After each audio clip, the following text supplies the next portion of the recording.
Oke, assalamualaikum warahmatullahi wabarakatuh.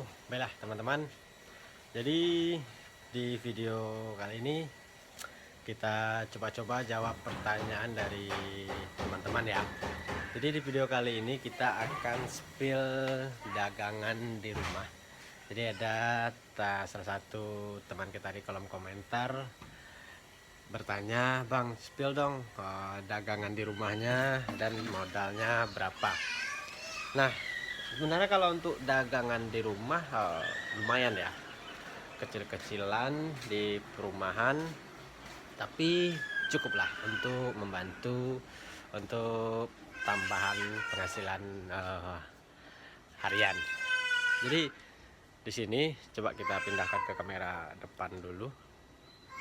Nah, di sini untuk dagangan saya sendiri itu ada yang namanya berbagai macam minyak, minuman juga, sampai yang karton, dan ada aquafit juga.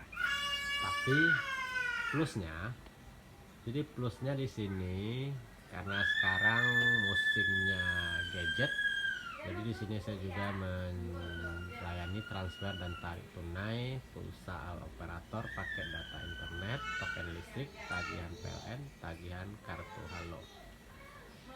Nah, jadi untuk modal sendiri kalau untuk jualan rumahan itu relatif ya teman-teman, tergantung budget. Sebenarnya untuk budget bisa menyesuaikan.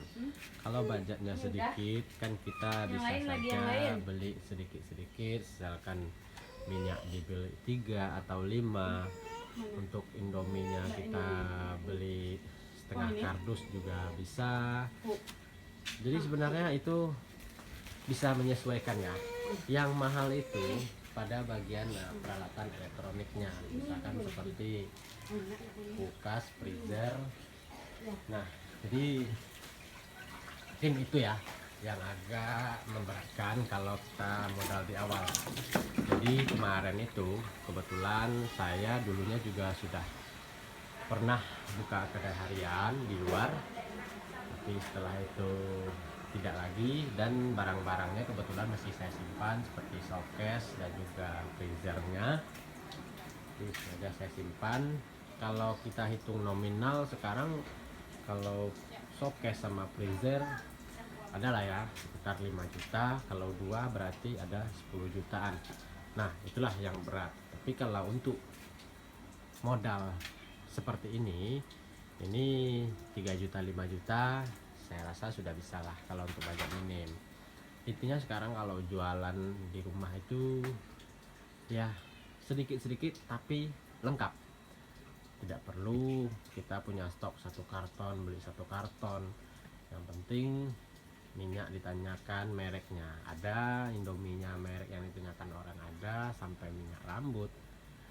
Apalagi untuk bagian kebutuhan ibu-ibu rumah tangga seperti ini, rinso, spray, dan bumbu-bumbu masakan. Dan juga jangan lupa untuk jajanan anak-anak ya, ini penting ya, karena ini yang bikin kedai kita itu terlihat ramai. Jadi karena banyak anak-anak yang belanja, setidaknya itu bisa mengarahkan orang tuanya juga ke sini. Mungkin saja orang tuanya menyuruh anaknya beli kebutuhan rumah tangga, kan bisa saja anaknya karena sudah terbiasa belanja di sini ya dia akan cari di sini. Nah, bagaimana caranya supaya kita tahu apa sih kebutuhan di lingkungan kita? Karena di setiap lingkungan itu beda-beda ya. Seperti merek apa yang mereka biasa pakai gitu. Ada yang pakai merek Rinso, Daya, atau minyaknya mungkin ada yang berbagai macam merek, banyak macam merek minyak ya. Jadi di sana kita bisa catat dulu ketika ada yang bertanya, misalkan, "Bang, minyak goreng merek ini ada nggak?" Nah, kalau kita tidak ada, kita catat dulu tuh.